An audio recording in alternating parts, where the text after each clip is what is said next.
Começa agora, Sala de Bate-Papo.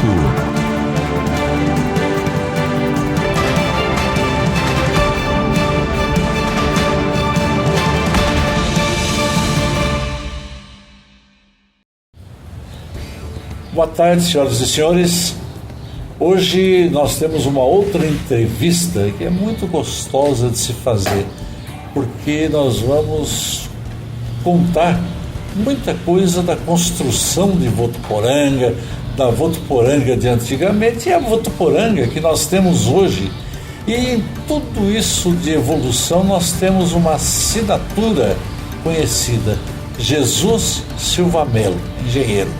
Dr. Jesus Silva Melo não nasceu em Votuporanga, mas veio para cá pirralhinho ainda, né? Cerca de 4 anos de idade.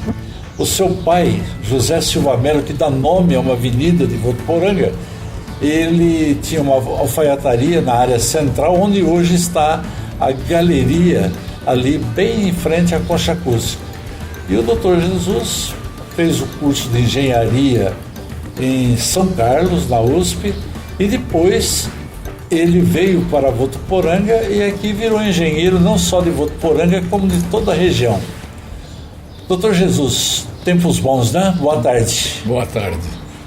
Tempos muito bons e que façamos votos que continue sempre bom para todo mundo, né? O senhor viu o crescimento de Votuporanga, o senhor assistiu esse estouro da cidade. A Votuporanga atravessa uma fase muito boa. Ali pelos anos 70 nós tivemos algo parecido com isso, né? E agora principalmente no seu ramo de atividade. O senhor começou a trabalhar como engenheiro aqui, depois de formado, em que ano? Bom, eu me formei em 1962, né?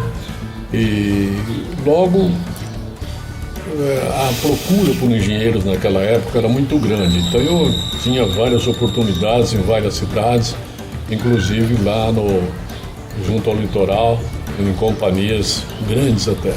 Mas aí a família falou: por que você não vai lá para Votuporanga? Nós falamos com o Nabuco, né? Ver se tem um cargo lá para você. E eu, assim, vim para cá e o Nabuco achou excelente a ideia, né? Veio colocar um votuporanguense, não de nascimento, mas de coração, na diretoria de obras de Votuporanga. Então, nós começamos formando a diretoria de obras e daí fazendo com que ela crescesse de acordo com as necessidades que a cidade precisava. E do Nabuco para cá, a sua participação foi em quase todas as administrações de Votuporanga e teve passagens pelo setor de obras, mas também a SAEV. Pode-se dizer até que a SAEV é uma construção sua, não é? Depois que eu fiquei na prefeitura e que consegui formar todos os quadros lá dentro, aí a prefeitura de Votuporanga, né, ela teve que criar a Superintendência de Água e Esgoto de Votuporanga, que é uma autarquia, né, e essa autarquia precisava de uma diretoria, inclusive uma diretoria técnica de acordo com a lei, né. Então eu fui para a diretoria da SAEV e lá fomos formando tudo o que precisava, os vários departamentos, né. E hoje a SAEV conseguiu, né, não ser desapropriada pela Sabesp ou indo para outros ramos, e ela sozinha conseguiu se manter devido a essa organização que foi feita. Os vários departamentos, né? Hoje ela tem laboratório próprio, tem os técnicos próprios no laboratório, tem o setor de projeto, o setor de construção, que está bem firmado, tudo a partir dessas premissas que nós lançamos. Quando o senhor Nabuco entregou o cargo de prefeito, assumiu em seu lugar o Dalvo Guedes. Certo. O senhor continuou na prefeitura? Continuei. Todo o governo do Dalvo Guedes, eu estive como diretor de obras e fomos trabalhando muito, porque o governo do Dalvo Guedes foi muito produtivo. Fizemos muitas obras, né? E, claro, para o meu currículo foi muito bom. Também eu pude ajudar bastante a cidade nesse trajeto todo do governo do Dalvo Guedes, né?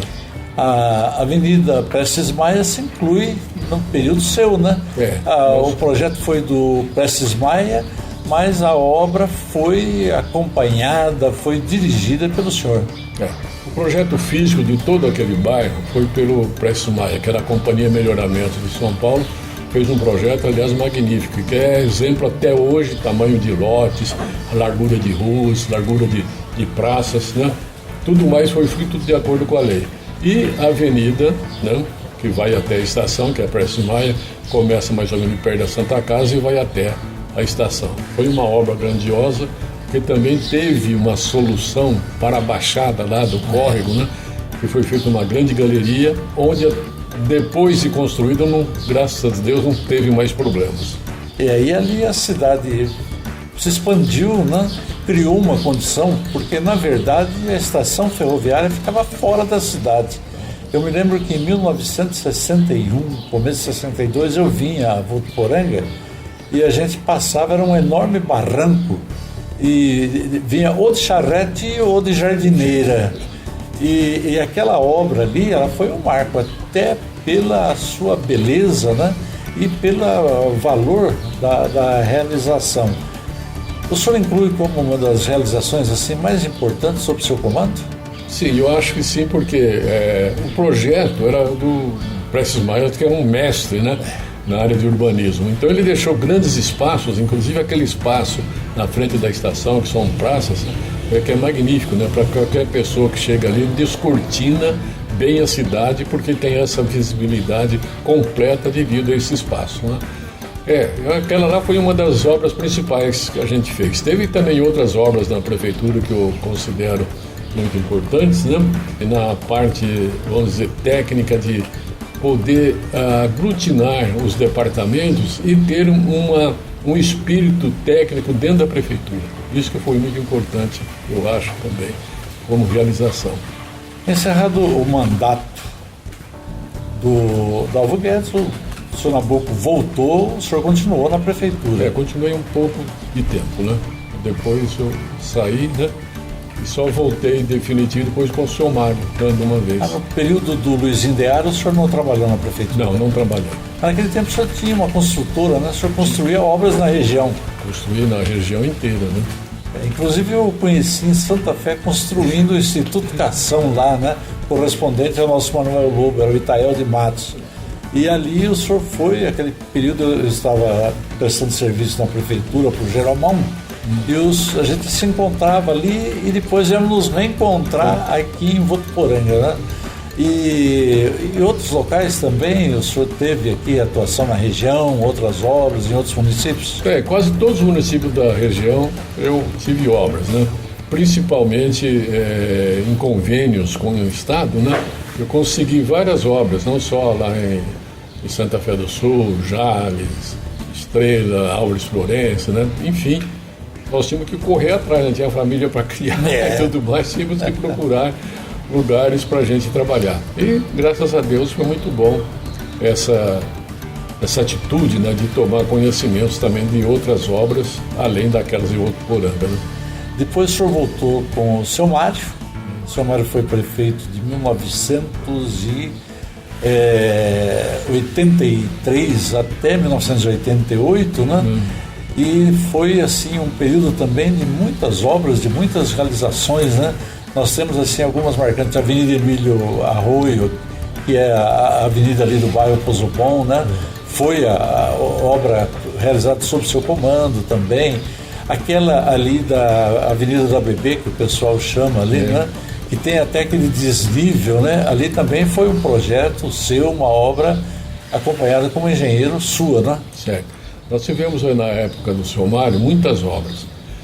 Quando o senhor Mário foi eleito e me chamou para o cargo, nós temos uma passagem assim interessante, onde é o posto do Vilar, agora lá que tem a pista dupla e um pontilhão em cima. Antes era uma pistinha simples, né? Tinha um desvio para passar. O senhor Mário olhou para o lado de lá, que hoje é o bairro Poço Bom, falou: nós vamos construir um grande bairro aqui, você vai ter que se virar. E fizemos aquela avenida, né? Que deu lá depois outra avenida que vai até o Marinheiro. Lá embaixo, realmente, o bairro expandiu-se bastante, né? E ficou quase uma outra Votuporanga do outro lado lá da rodovia, né? Isso deve muito ao espírito de realização que o senhor Mário tinha e também a nossa ajuda na parte técnica, onde nós pudemos atuar, né?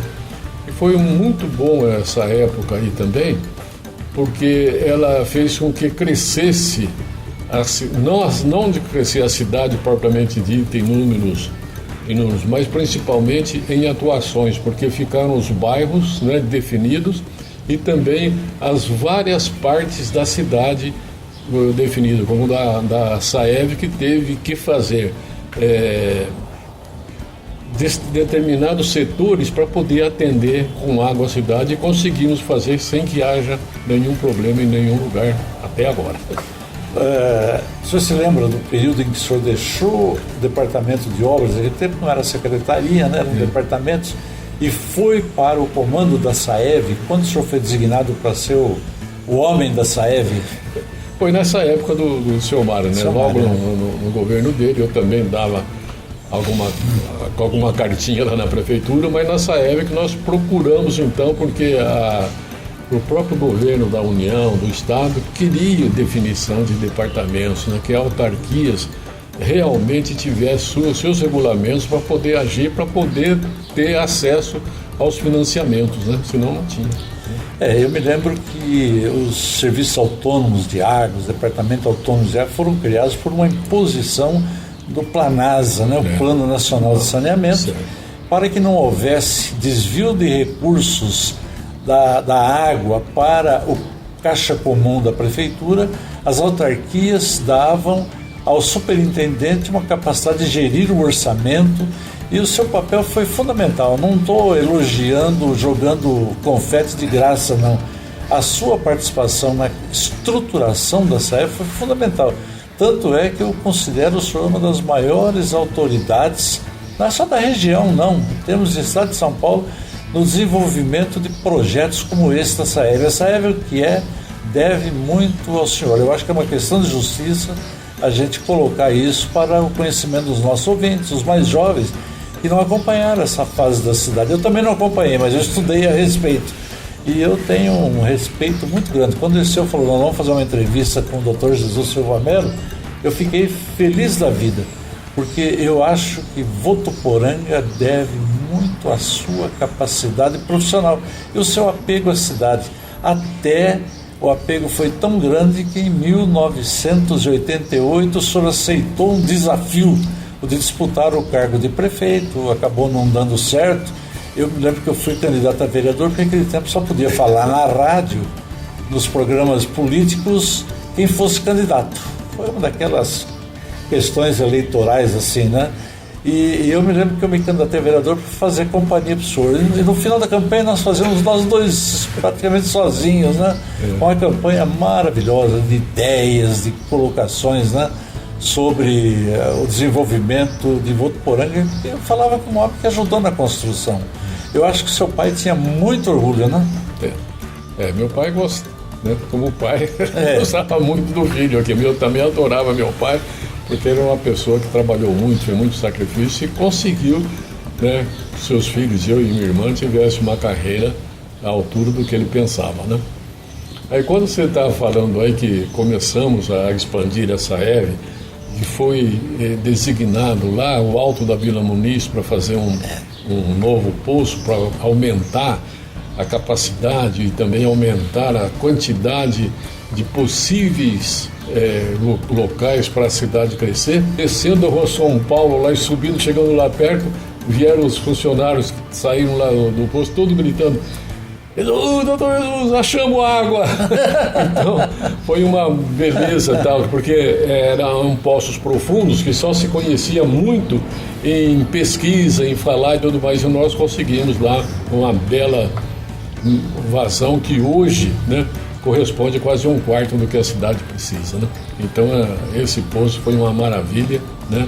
E fez com que a cidade, né, não precisasse nem pensar em passar para o estado de Sabesp. Nós iríamos dar conta, porque fora aquele poço depois vieram os outros seguintes que foram aumentando a capacidade de oferta de água. Doutor Jesus, houve um projeto aqui de transposição das águas do Rio São José dos Dourados para o abastecimento. Não se falava em Poço Profundo. Sim. O senhor participou desse processo? Como é que foi? Foi no governo do Alvo Guedes, né? Foi contratada uma firma especializada que fez um estudo da hidrologia da região inteirinho, um estudo maravilhoso. Tem vários volumes lá na prefeitura, né, que toda pessoa que se interessar por engenharia ou qualquer coisa parecida pode ir lá, que tem um estudo completo da região, subsolo e tudo que se refere à água, né? Mas não se falava ainda em Poço Profundo, né?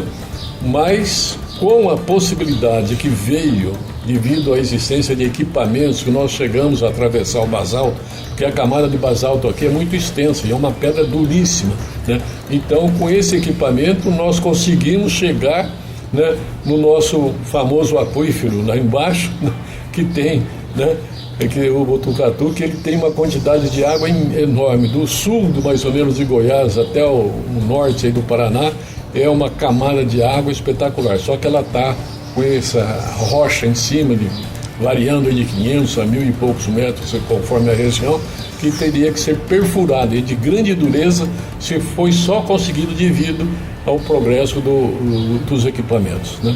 Foi assim que nós chegamos, então, nessa água e pôde abandonar o projeto do São José.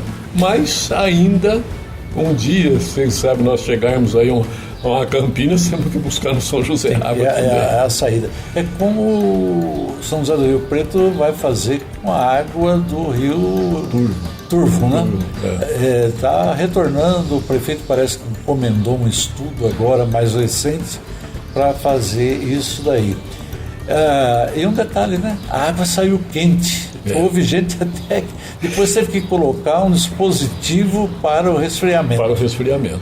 Isso é devido a ela atravessar por atrito, né, grande parte da rocha, ela chega numa temperatura mais elevada, né? Mas hoje tem já equipamentos e tecnologia para fazer o resfriamento, né? Que em poucas horas fica na temperatura quase ambiente e a população pode usar sossegado. Eu vou dizer uma frase com a qual eu iniciei a entrevista. Bons tempos, quando o senhor se formou engenheiro e veio para cá, só viu Najib Haidar de Fernandópolis, na região, com essa titularidade, né? E os bons tempos continuam, né? O senhor ficou aqui, constituiu família, a dona Dilva o senhor conheceu em São Carlos. E casou, hoje tem netos, né? Já tem. Tem, bisneto ainda não? Ainda não, mas ainda não. Pode pintar. Pode pintar, né? Eu já tenho um neto advogado, já. E nós queremos agradecer em nome do Dirceu, toda a equipe da Rádio Clube FM, porque a nossa disposição é de, através dessas entrevistas, construir a história verdadeira de Votuporanga. E um dos construtores da história verdadeira de Votuporanga é o senhor. Eu faço esse tributo, essa homenagem, porque eu conheço há mais de 40 anos e eu sei a sua dedicação, o seu amor à profissão. Foi um prazer muito grande estar em sua casa e conversar com o senhor. Acho que o prazer maior foi meu, Camargo, porque acende pela longa data que nós conhecemos, pela amizade, pelo conhecimento que temos, e também a minha admiração que eu tenho por você como jornalista, né, e como difusor das boas coisas, não só de Votuporanga, mas da nossa região e do país inteiro. Eu que agradeço muito a todos, a equipe e a todos vocês por essa oportunidade. E me coloco à disposição para quando precisarem de alguma coisa. Iremos procurá-los, sem dúvida. Um abraço para vocês. Andréia, é com você agora, filha.